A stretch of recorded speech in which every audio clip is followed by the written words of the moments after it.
Doctor के hours of training are very long. I think MBBS करके ही सबसे पहले जर्नी शुरू होती है कि अब क्या करना है।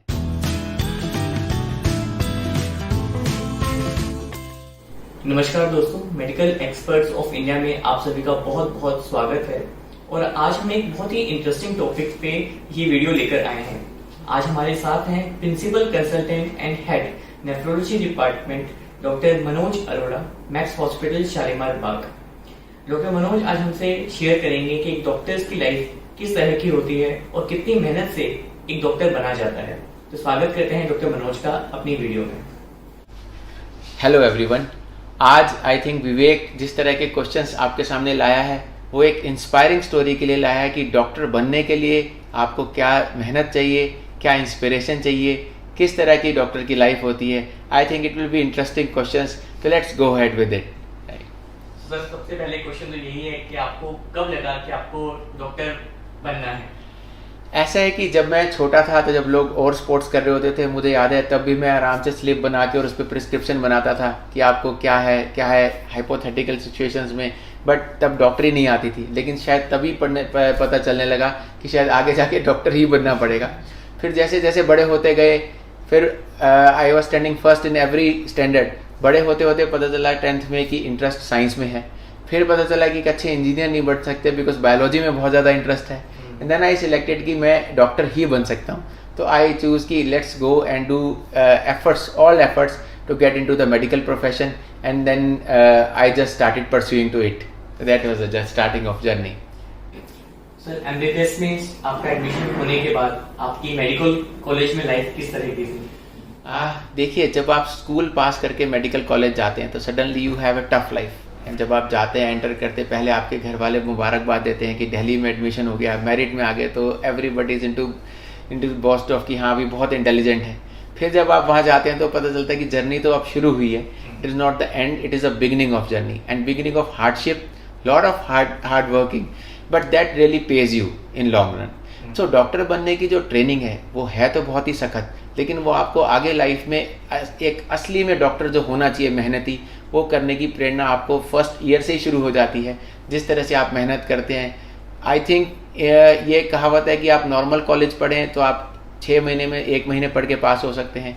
इंजीनियरिंग में पढ़ें तो 3 महीने में 1 महीने पढ़ें तो भी बहुत अच्छे नंबर ला सकते हैं। और डॉक्टरी में आप अगर 1 महीने भी ना पढ़ें तो आपके नंबर नहीं आएंगे, because it's a constant journey and daily you have to learn something throughout 5 years because it's on the body, it's every system is involved। तो हर रोज ही मेहनत, हर रोज ही हमें पढ़ाई करनी पड़ती है, तभी आप एक अच्छे डॉक्टर बन सकते हैं। तो आपको कभी भी लगा कि कैरियर बनाने के लिए जितनी पढ़ाई एक डॉक्टर बनने के लिए करनी पड़ती है, लेकिन बाकी जितने भी कोर्सेज हैं उसमें इतनी पढ़ाई नहीं होती, तो कभी इसको लेके आपके मन में कुछ विचार हुए? I think your mind is already prepared when you choose any profession. मुझे नहीं लगता कि किसी भी प्रोफेशन में कम मेहनत करनी पड़ती है। मेहनत का तरीका बदल सकता है, उसके आवर्स चेंज हो सकते हैं, बट डेडिकेशन हर प्रोफेशन में चाहिए। चाहे आप अच्छे इंजीनियर बने या अच्छे डॉक्टर बने, डॉक्टर के hours of training are very long. That is important, क्योंकि वहाँ पे और टेस्ट जो होते हैं, रिपीटेड टेस्ट, वो इतने फ्रीक्वेंट होते हैं कि आपको समय नहीं मिल पाता कि कभी आप कुछ और एक्टिविटीज़ में समय बिताएं। तो ये डिफरेंस बाकी प्रोफेशनलिस्ट में कि every week there is exams, whether they are small और big, but every time there is a testing and you have to read. So that is why it's a hard working. But I think एक MBA भी बहुत मेहनत करता है, एक engineer भी बहुत मेहनत करता है, बट यस उनके एग्जाम्स के नंबर कम है, otherwise it's the same. So you need passion and dedication. दूसरा मैं ये कहना चाहूँगा, जब आप डॉक्टरी चुने तो पहली बात, मेहनत में आप कहीं भी नहीं कतराते, लेकिन यहाँ पर आप इनकम का ना सोचें, डेडिकेशन की सोचें। इस फील्ड में पैसा बहुत लेट है, बट मेहनत थ्रू आउट है। So that dedication and passion is required if you are choosing a MBBS as a profession. कि जल्दी सेटलमेंट ना सोचें, आपको अगले 10 साल सिर्फ पढ़ाई करनी है, बिना सोचे कि आपकी इनकम कितनी होगी या नहीं। तो वो अगर आप में है पैशन, तो in this field is really very very good. Serving attitude is I think must once you choose this। Sir, एक बार हम देखते हैं जैसे कोई बीटेक करता है तो उसको पता है वो इंजीनियर बन गया, अब उसे जॉब करनी है, लेकिन जब MBBS करते हैं उसके बाद क्या चैलेंजेस है? आई थिंक MBBS करके ही सबसे पहले जर्नी शुरू होती है कि अब क्या करना है। सबसे बड़ा कंफ्यूजन आपको ये रहता है कि आप सर्जन बनना चाहते हैं या मेडिसिन फिजिशियन बनना चाहते हैं। फिर उसके बाद जब आप वो करते हैं तो आपको पता चलता है कि अब तो सुपर स्पेशलाइजेशन का ज़माना है, तो अब सुपर स्पेशलिस्ट बनना है। फिर आपको अपना इंटरेस्ट ढूंढना पड़ता है कि आप किडनी स्पेशलिस्ट बनते हैं, हार्ट स्पेशलिस्ट या सर्जरी हैं, तो neurosurgeon. So that is why it is challenging कि आपको अपने आप से आंसर पूछने पड़ते हैं कि मैं क्या बनना चाहता हूँ. And today's the era of super specialist, तो हर बंदा ये चाहता है कि जितनी डिग्रीज हैं उन्हें ज़रूर हासिल किया जाए. आप उस मुकाम पे पहुँचे कि उसके ऊपर डिग्री ना हो, बिकॉज आप जिस डॉक्टरी प्रोफेशन में इतनी मेहनत और इतनी पढ़ाई की आदत पड़ती है कि लगता है डिग्री कोई ना छूटे. लाइफ में डिग्री सारी हासिल करनी चाहिए और तब आप अपनी प्रैक्टिस में आएँ. तो that's the journey of A doctor. Sir, आपने एमबीबीएस किया, आपने एमडी किया, आप गोल्ड मेडलिस्ट रहे, फिर आपने डीएनबी नेफ्रोलॉजी को क्यों चुना? इस तरह है कि जब एमडी करी और मेडिसिन करी, उसके बाद I started doing my senior residency in Lady Hardinge. जब मैं एमबीबीएस स्टूडेंट्स को पढ़ाता था, पीजी स्टूडेंट्स को पढ़ाता था, तो मुझे वही पैशन लगने लगा. एंड आई थॉट कि general medicine is so good कि मुझे सुपर स्पेशलिस्ट बनना ही नहीं है. But then when I realised कि nephrology is one branch where you can have all upgraded medicine. आप अपनी मेडिसिन भूल नहीं सकते और ऐसा स्पेशलाइज फील्ड है जिसमें आप सुपर स्पेशलिस्ट होंगे बट आपकी जनरल मेडिसिन बहुत स्ट्रांग होनी चाहिए. So that's why I like particularly nephrology. फिर गंगाराम में जब एडमिशन हुआ तो वो एक ऐसा इंस्टीट्यूट था कि जिसकी रिस्पेक्ट जितनी की जाए उतनी कम है. वहाँ के मेंटर्स, वहाँ के teachers, they all are very respectable. That institute really gives you a lot. वहाँ की learning. So when I got selected in Gangaram hospital तो मुझे लगा कि अब तो पीछे मुड़ना ही नहीं है. And then actually it was a very very right decision. वहाँ जितना अपने टीचर्स से सीखने को मिला, जितने वहाँ के कंसल्टेंट्स थे, I think they are all are fabulous and they all are really really very good. So it was a really very good decision to go for nephrology. हमारे देश के बहुत सारे बच्चे हैं जो आज भी डॉक्टर्स ही बनना चाहते हैं. तो ऐसे सब बच्चों को आप क्या संदेश देना चाहेंगे? हाँ, इन नटशेल में कहना चाहूँगा कि मेहनत बहुत है. आप मेहनत करेंगे तभी आप किसी नतीजे पे पहुँचेंगे, तभी आप एक काबिल डॉक्टर बन पाएंगे. जर्नी लंबी है बट इस पर थके ना. तीसरा मैं उन्हें एडवाइस देना चाहूँगा कि you should not lose a passion about डॉक्टरी. अगर आपने सोचा है डॉक्टर बनने के लिए तो इसके पीछे पैसा मत देखिए, है ना. आपकी काबिलियत होगी तो पैसा अपने आप आएगा, बट भागिए तो सिर्फ काबिलियत के भागिए. पेशेंट के लिए सोचिए, अच्छा सोचिए. अच्छी सोच से आप जब बनेंगे तो आप एकदम क्रीम क्लास डॉक्टर बन पाएंगे. Definitely you need some money to earn, but पैसा ऑटोमेटिकली आपके पास धीरे धीरे धीरे जितनी आपको ज़रूरत है उतना समय पे अपने आप मिलता जाता है अगर आप अच्छे डॉक्टर हैं तो ये मेरी एक रिक्वेस्ट भी है, ये मेरा सजेशन भी है टू ए यंग जनरेशन कि इस फील्ड को पैसे के लिए ना चुनें, इस फील्ड को पैशन के लिए चुनें कि हम सर्व करेंगे, अच्छे से मेहनत करेंगे, पेशेंट्स को डेडिकेटेड देखेंगे and sooner later just believe कि money will also come to you. At the end it is not कि आप कायम मेहनत करते जाएंगे और उसका फल नहीं मिलेगा, फल भी मिलेगा. सर, आप बहुत सालों से किडनी से जुड़ी हुई समस्याओं को डील कर रहे हैं, बहुत सारे पेशेंट्स को आपने ठीक किया है. तो हमारे देश में किडनी की समस्या कितनी बड़ी है और एज अ सोसाइटी हम इसके लिए क्या कर सकते हैं? राइट. आई थिंक जितना डायबिटीज़ रैम्पेंट होता जा रहा है, जितना ब्लड प्रेशर रैम्पेंट होता जा रहा है, स्ट्रेस लेवल होता जा रहा है, उतनी ही किडनी डिजीज़ हमारे देश में ही देखा गया कि ये भी बहुत तेज़ी से बढ़ती जा रही है. सो हमारी as a society responsibility awareness की है कि हम अवेयर करें कि जो भी इस तरह की बीमारियों के पेशेंट्स हैं, शुगर है, बीपी है जिनको, उनको किडनी की तरफ भी उतना ही ध्यान देना जितनी अपनी शुगर की दवाई की तरफ. So that should be in their mind. They should not forget their kidneys. Rather they should know their kidneys कि मेरी किडनीज किस स्थिति में. दूसरा, हम ये देखते हैं कि डायलिसिस अभी उतने पेशेंट्स को नहीं मिल पाता जितने की पेशेंट्स को चाहिए. इसलिए सरकार के जो गवर्नमेंट इंस्टीट्यूट्स में डायलिसिस फैसिलिटी, गुरुद्वारे में डायलिसिस फैसिलिटी है, ये बहुत ही अच्छा एक स्टेप है towards giving dialysis to more and more kidney patients. क्योंकि बहुत सारे इससे वंचित रह जाते थे, उतने डायलिसिस ले ही नहीं पाते थे. तो this will definitely give new life to them. क्योंकि किडनी फेलियर के बाद आपके पास दो ही रास्ते हैं, या ट्रांसप्लांट या डायलिसिस. तो यही रास्तों से हम एज ए सोसाइटी हेल्प कर सकते हैं कि हम इन चीज़ों में इन्वॉल्व रहें, हम फ्री सेवा में जाएं, हम इन सेंटर्स को ज्वाइन करें और पेशेंट्स को ट्रीट करें. एक लास्ट क्वेश्चन है कि जो हमारे किडनी के पेशेंट्स हैं उनके लिए आपका क्या संदेश है? आई थिंक उनके लिए ये संदेश है कि रेगुलर विजिट करें अपने डॉक्टर को. stick to the kidney diet which is very very important. then stick to your medicines को अपने आप हेर फेर ना करें, उसको जिस तरह से प्रिस्क्राइब किया उसको टाइम पे लें एंड टाइम पे अपने टेस्ट कराते रहें. अपने लिए आप नेग्लिजेंट ना रहे कि जब 1 महीने पे कहा तो 3 महीने पे टेस्ट हैं, 3 महीने पे कहा तो 6 महीने. उससे आप ही की डिजीज़ बढ़ेगी. अगर आप रेगुलरिटी लाएंगे, अपनी डिसिप्लिन लाएंगे लाइफ में, then you can I think live with your kidney disease but in a much better way, in a longer way, you will be more I think healthy even with the kidney disease because you are timely taking your medicines and timely you are following the diet chart. That is my advice to all kidney patients. Thank you so much sir. एक doctor की life बहुत inspiring होती है किसी को. बहुत अच्छा लगा आपकी इंस्पायरिंग स्टोरी सुनकर. Thank you so much.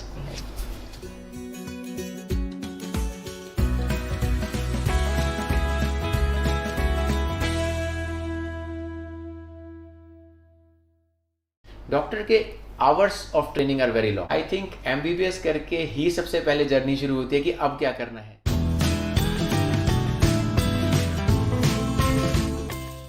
नमस्कार दोस्तों, मेडिकल एक्सपर्ट्स ऑफ इंडिया में आप सभी का बहुत बहुत स्वागत है. और आज हम एक बहुत ही इंटरेस्टिंग टॉपिक पे ये वीडियो लेकर आए हैं. आज हमारे साथ हैं principal consultant and head nephrology department doctor Manoj Arora, Max hospital Shalimar Bagh. Doctor Manoj आज हमसे शेयर करेंगे कि एक डॉक्टर्स की लाइफ किस तरह की होती है और कितनी मेहनत से एक डॉक्टर बना जाता है.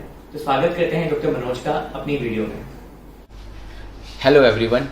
आज आई थिंक विवेक जिस तरह के क्वेश्चंस आपके सामने लाया है वो एक इंस्पायरिंग स्टोरी के लिए लाया है कि डॉक्टर बनने के लिए आपको क्या मेहनत चाहिए, क्या इंस्पिरेशन चाहिए, किस तरह की डॉक्टर की लाइफ होती है. I think it will be interesting questions, so let's go ahead with it.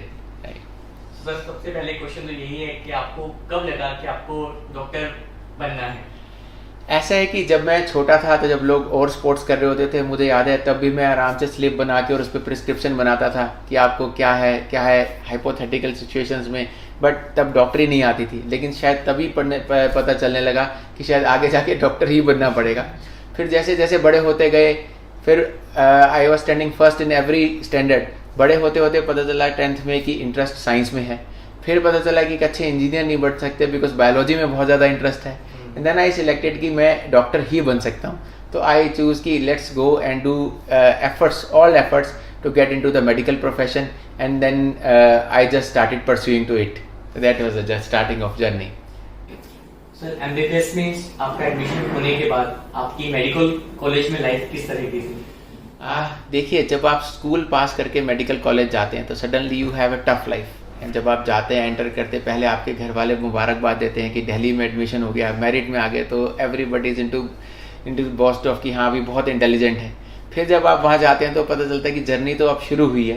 It is not the end, it is a beginning of journey and beginning of hardship, lot of hard working, but that really page you in long run. So doctor बनने की जो training है वो है तो बहुत ही सख्त, लेकिन वो आपको आगे लाइफ में एक असली में डॉक्टर जो होना चाहिए मेहनती, वो करने की प्रेरणा आपको फर्स्ट ईयर से ही शुरू हो जाती है.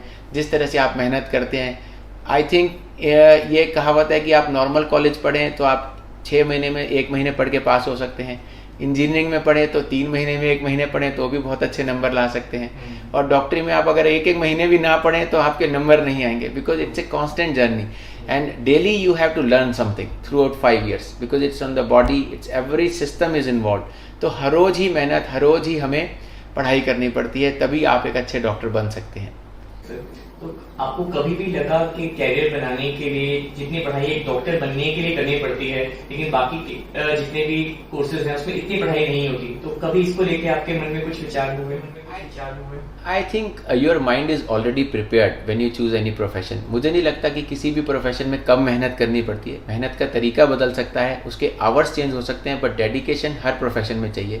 चाहे आप अच्छे इंजीनियर बने या अच्छे डॉक्टर बने, डॉक्टर के hours of training are very long. That is important, क्योंकि वहाँ पे और टेस्ट जो होते हैं, रिपीटेड टेस्ट, वो इतने फ्रीक्वेंट होते हैं कि आपको समय नहीं मिल पाता कि कभी आप कुछ और एक्टिविटीज़ में समय बिताएं. तो ये डिफरेंस बाकी प्रोफेशनलिस्ट में कि every week there is exams, whether they are small और big, but every time there is a testing and you have to read. So that is why it's a hard working. But I think एक MBA भी बहुत मेहनत करता है, एक engineer भी बहुत मेहनत करता है, बट यस उनके एग्जाम्स के नंबर कम है, otherwise it's the same. So you need passion and dedication. दूसरा मैं ये कहना चाहूँगा, जब आप डॉक्टरी चुने तो पहली बात, मेहनत में आप कहीं भी नहीं कतराते, लेकिन यहाँ पर आप इनकम का ना सोचें, डेडिकेशन की सोचें. इस फील्ड में पैसा बहुत लेट है, बट मेहनत थ्रू आउट है. So that dedication and passion is required if you are choosing a MBBS as a profession. कि जल्दी सेटलमेंट ना सोचें, आपको अगले 10 साल सिर्फ पढ़ाई करनी है, बिना सोचे कि आपकी इनकम कितनी होगी या नहीं. तो वो अगर आप में है पैशन, तो in this field is really very very good. Serving attitude is I think must once you choose this. Sir, एक बार हम देखते हैं जैसे कोई बीटेक करता है तो उसको पता है वो इंजीनियर बन गया, अब उसे जॉब करनी है, लेकिन जब MBBS करते हैं उसके बाद क्या चैलेंजेस है? आई थिंक MBBS करके ही सबसे पहले जर्नी शुरू होती है कि अब क्या करना है. सबसे बड़ा कन्फ्यूज़न आपको ये रहता है कि आप सर्जन बनना चाहते हैं या मेडिसिन फिजिशियन बनना चाहते हैं। फिर उसके बाद जब आप वो करते हैं तो आपको पता चलता है कि अब तो सुपर स्पेशलाइजेशन का ज़माना है, तो आप सुपर स्पेशलिस्ट बनना है। फिर आपको अपना इंटरेस्ट ढूंढना पड़ता है कि आप किडनी स्पेशलिस्ट बनते हैं, हार्ट स्पेशलिस्ट, या सर्जरी हैं तो neuro surgeon. So that is why it is challenging कि आपको अपने आप से आंसर पूछने पड़ते हैं कि मैं क्या बनना चाहता हूँ। And today's the era of super specialist, तो हर बंदा ये चाहता है कि जितनी डिग्रीज़ हैं उन्हें ज़रूर हासिल किया जाए। आप उस मुकाम पे पहुँचे कि उसके ऊपर डिग्री ना हो, बिकॉज आप जिस डॉक्टरी प्रोफेशन में इतनी मेहनत और इतनी पढ़ाई की आदत पड़ती है कि लगता है डिग्री कोई ना छूटे, लाइफ में डिग्री सारी हासिल करनी चाहिए और तब आप अपनी प्रैक्टिस में आएँ। तो that's the journey of A doctor. Sir, आपने एमबीबीएस किया, आपने एमडी किया, आप गोल्ड मेडलिस्ट रहे, फिर आपने डीएनबी नेफ्रोलॉजी को क्यों चुना? इस तरह है कि जब एमडी करी और मेडिसिन करी, उसके बाद I started doing my senior residency in Lady Hardinge. जब मैं एमबीबीएस स्टूडेंट्स को पढ़ाता था, पीजी स्टूडेंट्स को पढ़ाता था, तो मुझे वही पैशन लगने लगा। एंड आई थॉट कि general medicine is so good कि मुझे सुपर स्पेशलिस्ट बनना ही नहीं है। But then when I realised कि nephrology is one branch where you can have all upgraded medicine. आप अपनी मेडिसिन भूल नहीं सकते, और ऐसा स्पेशलाइज फील्ड है जिसमें आप सुपर स्पेशलिस्ट होंगे बट आपकी जनरल मेडिसिन बहुत स्ट्रांग होनी चाहिए। So that's why I like particularly nephrology. फिर गंगाराम में जब एडमिशन हुआ तो वो एक ऐसा इंस्टीट्यूट था कि जिसकी रिस्पेक्ट जितनी की जाए उतनी कम है। वहाँ के मेंटर्स, वहाँ के teachers, they all are very respectable. That institute really gives you a lot, वहाँ की learning. So when I got selected in Gangaram hospital, तो मुझे लगा कि अब तो पीछे मुड़ना ही नहीं है। And then actually it was a very very right decision. वहाँ जितना अपने टीचर्स से सीखने को मिला, जितने वहाँ के कंसल्टेंट्स थे, I think they are all are fabulous and they all are really really very good. So it was a really very good decision to go for nephrology. हमारे देश के बहुत सारे बच्चे हैं जो आज भी डॉक्टर्स ही बनना चाहते हैं, तो ऐसे सब बच्चों को आप क्या संदेश देना चाहेंगे? हाँ, इन नटशेल में कहना चाहूँगा कि मेहनत बहुत है। आप मेहनत करेंगे तभी आप किसी नतीजे पे पहुँचेंगे, तभी आप एक काबिल डॉक्टर बन पाएंगे। जर्नी लंबी है बट इस पर थके ना। तीसरा मैं उन्हें एडवाइस देना चाहूँगा कि you should not lose a passion about डॉक्टरी। अगर आपने सोचा है डॉक्टर बनने के लिए तो इसके पीछे पैसा मत देखिए, है ना। आपकी काबिलियत होगी तो पैसा अपने आप आएगा, बट भागिए तो सिर्फ काबिलियत के भागिए। पेशेंट के लिए सोचिए, अच्छा सोचिए। अच्छी सोच से आप जब बनेंगे तो आप एकदम क्रीम क्लास डॉक्टर बन पाएंगे। Definitely you need some money to earn, but पैसा ऑटोमेटिकली आपके पास धीरे धीरे धीरे जितनी आपको ज़रूरत है उतना समय पे अपने आप मिलता जाता है, अगर आप अच्छे डॉक्टर हैं तो ये मेरी एक रिक्वेस्ट भी है, ये मेरा सजेशन भी है टू ए यंग जनरेशन कि इस फील्ड को पैसे के लिए ना चुने, इस फील्ड को पैशन के लिए चुने कि हम सर्व करेंगे, अच्छे से मेहनत करेंगे, पेशेंट्स को डेडिकेटेड देखेंगे, and sooner later just believe कि money will also come to you. At the end it is not कि आप कायम मेहनत करते जाएंगे और उसका फल नहीं मिलेगा, फल भी मिलेगा। सर, आप बहुत सालों से किडनी से जुड़ी हुई समस्याओं को डील कर रहे हैं, बहुत सारे पेशेंट्स को आपने ठीक किया है, तो हमारे देश में किडनी की समस्या कितनी बड़ी है और एज अ सोसाइटी हम इसके लिए क्या कर सकते हैं? राइट, आई थिंक जितना डायबिटीज़ रैम्पेंट होता जा रहा है, जितना ब्लड प्रेशर रैम्पेंट होता जा रहा है, स्ट्रेस लेवल होता जा रहा है, उतनी ही किडनी डिजीज़ हमारे देश में ही देखा गया कि ये भी बहुत तेज़ी से बढ़ती जा रही है। सो हमारी as a society responsibility awareness की है कि हम अवेयर करें कि जो भी इस तरह की बीमारियों के पेशेंट्स हैं, शुगर है, बीपी है जिनको, उनको किडनी की तरफ भी उतना ही ध्यान देना है जितनी अपनी शुगर की दवाई की तरफ। So that should be in their mind. They should not forget their kidneys. Rather they should know their kidneys कि मेरी किडनीज किस स्थिति में है। दूसरा, हम ये देखते हैं कि डायलिसिस अभी उतने पेशेंट्स को नहीं मिल पाता जितने की पेशेंट्स को चाहिए। इसलिए सरकार के जो गवर्नमेंट इंस्टीट्यूट्स में डायलिसिस फैसिलिटी, गुरुद्वारे में डायलिसिस फैसिलिटी है, ये बहुत ही अच्छा एक स्टेप है towards giving dialysis to more and more kidney patients, क्योंकि बहुत सारे इससे वंचित रह जाते थे, उतने डायलिसिस ले ही नहीं पाते थे। तो this will definitely give new life to them, क्योंकि किडनी फेलियर के बाद आपके पास दो ही रास्ते हैं, या ट्रांसप्लांट या डायलिसिस। तो यही रास्तों से हम एज ए सोसाइटी हेल्प कर सकते हैं कि हम इन चीज़ों में इन्वॉल्व रहें, हम फ्री सेवा में जाएं, हम इन सेंटर्स को ज्वाइन करें और पेशेंट्स को ट्रीट करें। एक लास्ट क्वेश्चन है कि जो हमारे किडनी के पेशेंट्स हैं उनके लिए आपका क्या संदेश है? आई थिंक उनके लिए ये संदेश है कि रेगुलर विजिट करें अपने डॉक्टर को, stick to the kidney diet which is very very important, then stick to your medicine को अपने आप हेर फेर ना करें, उसको जिस तरह से प्रिस्क्राइब किया उसको टाइम पे लें, एंड टाइम पे अपने टेस्ट कराते रहें। अपने लिए आप नेग्लिजेंट ना रहे कि जब 1 महीने पे कहा तो 3 महीने पे टेस्ट हैं, 3 महीने पे कहा तो 6 महीने, उससे आप ही की डिजीज़ बढ़ेगी। अगर आप रेगुलरिटी लाएंगे, अपनी डिसिप्लिन लाएंगे लाइफ में, then you can I think live with your kidney disease but in a much better way, In a longer way, you and much you will be more I think healthy even with the kidney disease, because you are timely taking your medicines and timely you are following the diet chart. That is my advice to all kidney patients. Thank you so much sir. एक Thank doctor you की very life बहुत inspiring होती है किसी तो बहुत अच्छा लगा आपकी इंस्पायरिंग स्टोरी सुनकर. Thank you. Thank you so much.